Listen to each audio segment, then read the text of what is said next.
There's something about the beach at night, something eerie. The wind shifts, the waves crash louder, and the shadows grow just deep enough to hide what's watching you. Most people think of beaches as places of joy, family picnics, fireworks, childhood memories. But in the dark, those same places become something else. Something older, something wrong. Tonight I'll share with you 3 true stories, each one taking place where the ocean meets the land, and where safety disappears with the tide. In story 1, a father and son seek peace in a summer storm, but encounter something whistling in the dunes, something that shouldn't be human. In story 2, 2 brothers witness a figure rise from the sea, and later find its footprints beneath their window. And in story 3, a romantic night under fireworks turns into a deadly chase through a tunnel stalked by men who are waiting for someone to follow. These aren't legends. These are real encounters. And they all started with something simple, a walk on the sand, a smile from a stranger, a shape in the waves. So if you've ever stood at the edge of the ocean at night and felt like someone or something was watching, you're not imagining it.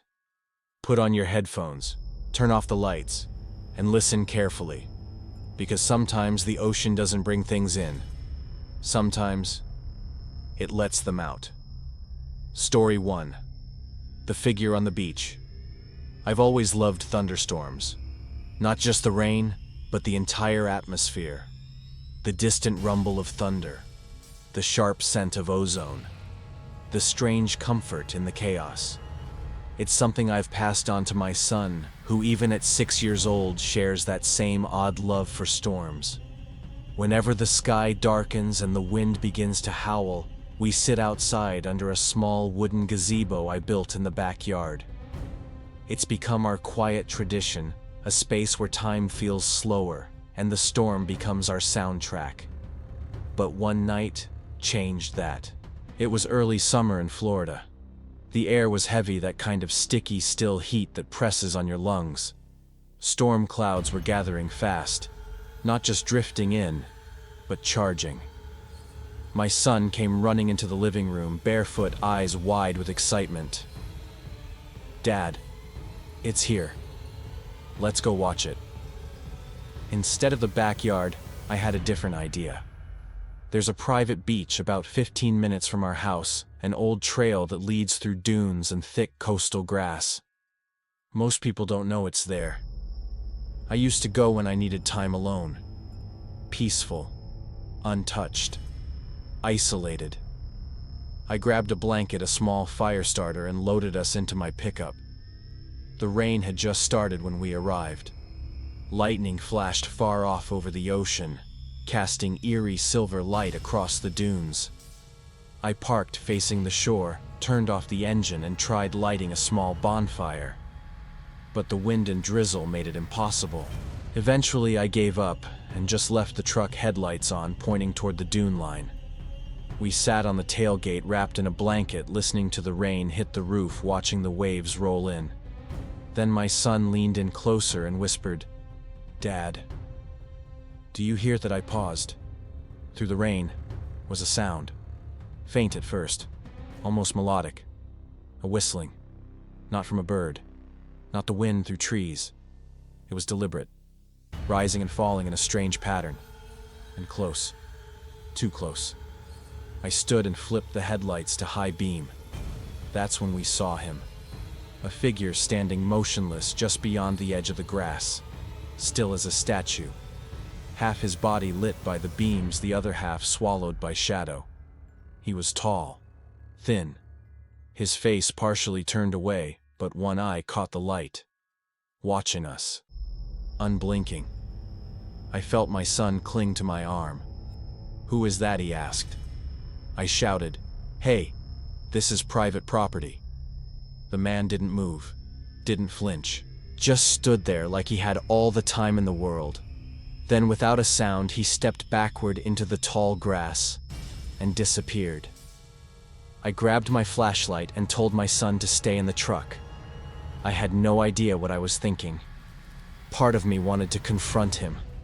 The other part was hoping he was just a confused camper or drunk beachgoer. But as I approached the dune, the whistling returned, right behind me.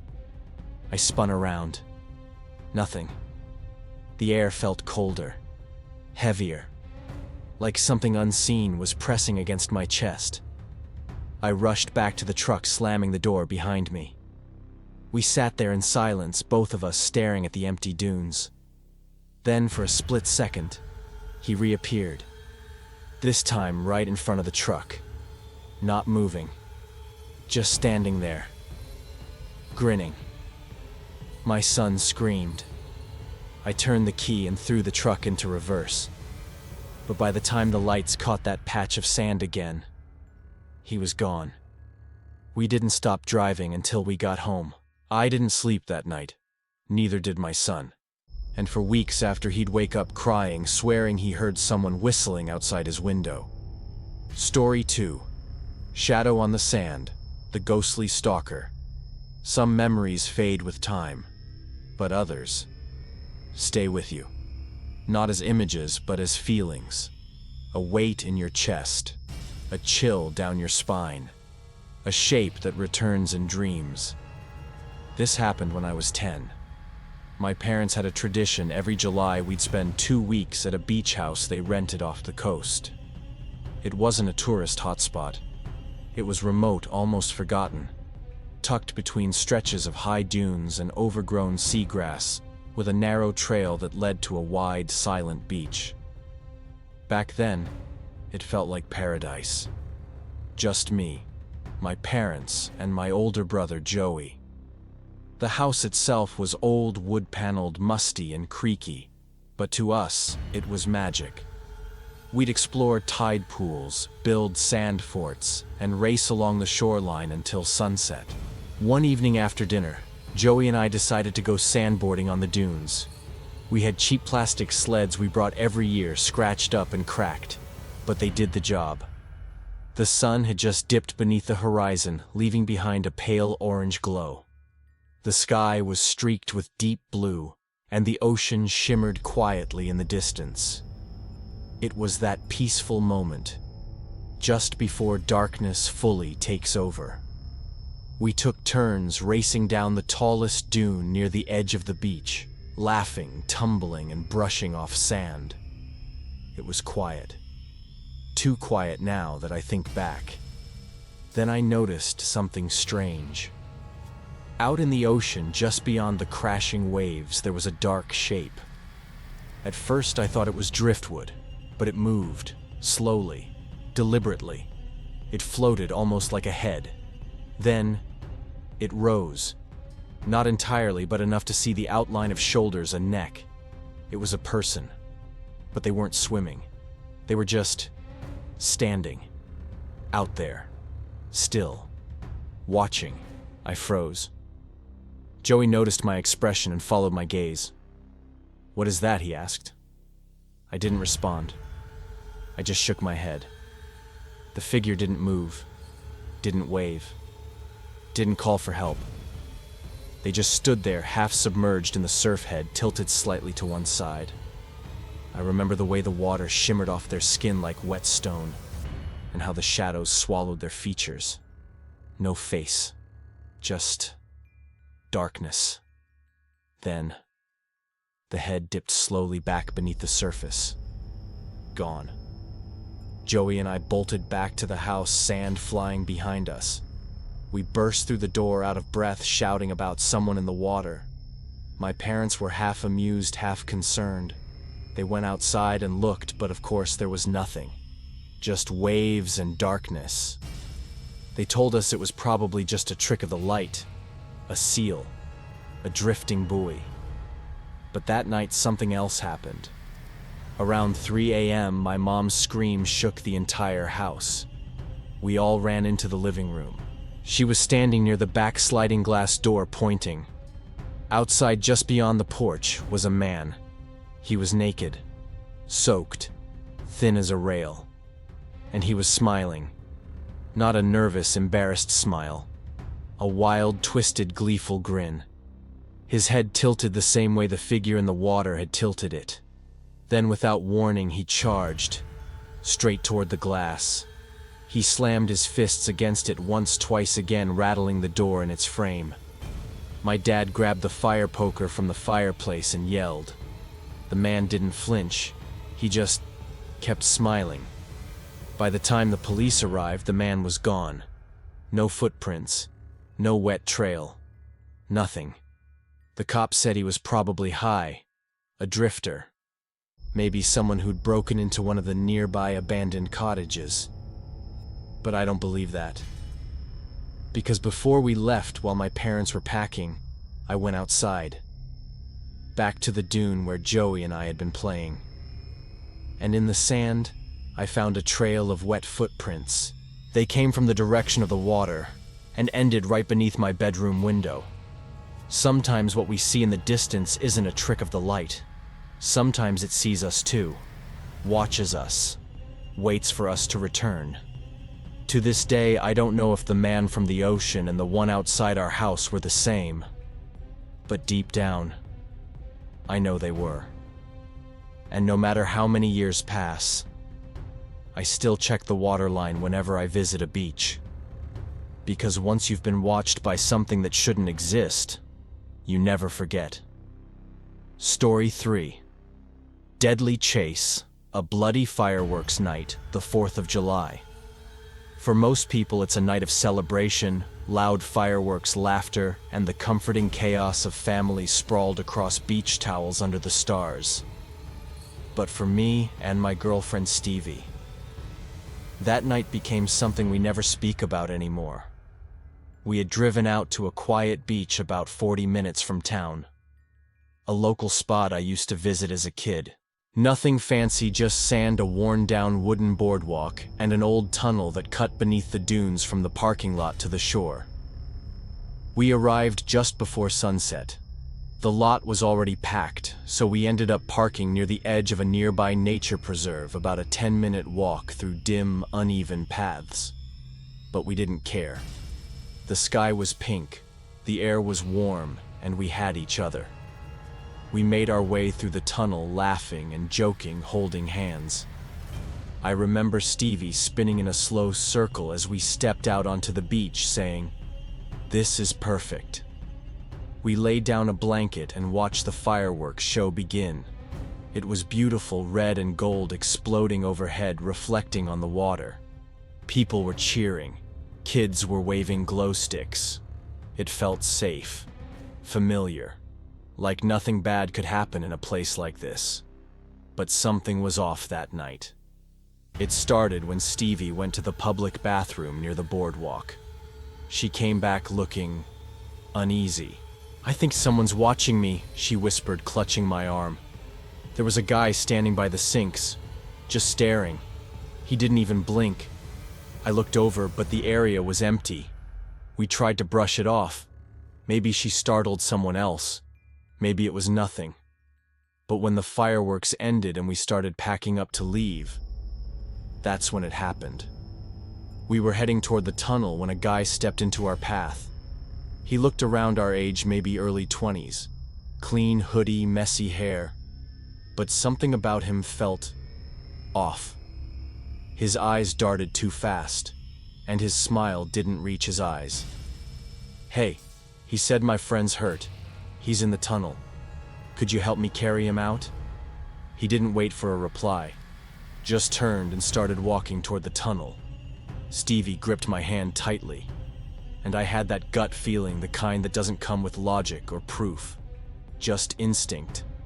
I called out, "Sorry, man. Can't help tonight." And we turned, planning to take the long route back through the sand dunes. That's when I heard it, footsteps. Fast, heavy. I turned around. Not one, but 3 men were coming toward us. Not running. Not yet. Just walking fast. With purpose. "Run," I whispered to Stevie. And we did. We sprinted across the dark beach through the dunes. I could hear them behind us, their shoes pounding the wooden planks, gravel crunching underfoot. They were chasing us. My heart was hammering in my chest. My sandals flew off. I was barefoot, cutting my feet on rocks, but I didn't stop. We reached the tunnel, narrow, dark, echoing. I pushed Stevie inside ahead of me. The tunnel stretched for what felt like a mile, curving, slightly lit only by 2 flickering yellow bulbs. Every step sounded like thunder. Every breath felt stolen. And behind us, laughter. One of them let out this giddy, high-pitched laugh, like he was enjoying it. Like this wasn't a robbery or a mistake. This was fun for them. We burst out of the tunnel into the parking lot. The lights felt blinding. I saw our car, keys in my hand. Hands shaking so bad I dropped them once trying to unlock the door. We dove inside. I started the engine with trembling fingers and floored it. As we pulled away, I looked back. The 3 men stood just at the edge of the tunnel, smiling, unmoving, watching us go like predators who almost caught their prey. We filed a report, of course, but without names, faces, or even a license plate, there wasn't much anyone could do. Police said we were lucky, said others hadn't been. I think about that sometimes. What if we had followed the guy into the tunnel? What if we'd hesitated just a few seconds longer? It's been 2 years, but I still can't watch fireworks without that tension building in my chest. Not because of the noise, but because of the silence that followed. The way danger can creep up behind you in the most joyful moments. How something as harmless as a beach walk under the stars can turn into a bloody nightmare. 3 stories, 3 nights where calm turned to chaos, and 1 message that's impossible to ignore. The beach isn't always a peaceful place. Not when you're alone. Not when the tide is rising. And especially not when something's waiting in the dark. Whether it's a figure whistling from the grass, a silent swimmer who shouldn't exist, or strangers waiting for you at the tunnel's end. Each of these stories reminds us that danger doesn't always come with warning signs. Sometimes it just appears, smiling, watching, waiting. So the next time you find yourself on a quiet stretch of sand and you hear something strange, don't go looking, don't call out, and whatever you do, don't follow anyone into the dark. If you made it this far, thank you for watching. If you enjoy real horror stories like these stories that stick with you long after the screen fades to black, be sure to like, subscribe, and ring the bell so you never miss the next chilling tale. And if you have a story, a beach that didn't feel right, a voice in the dunes, something that followed you back from the shore, leave it in the comments below, because your story might be the next one we tell. Stay safe, watch the waves, and never ignore the things that stare back at you from the surf.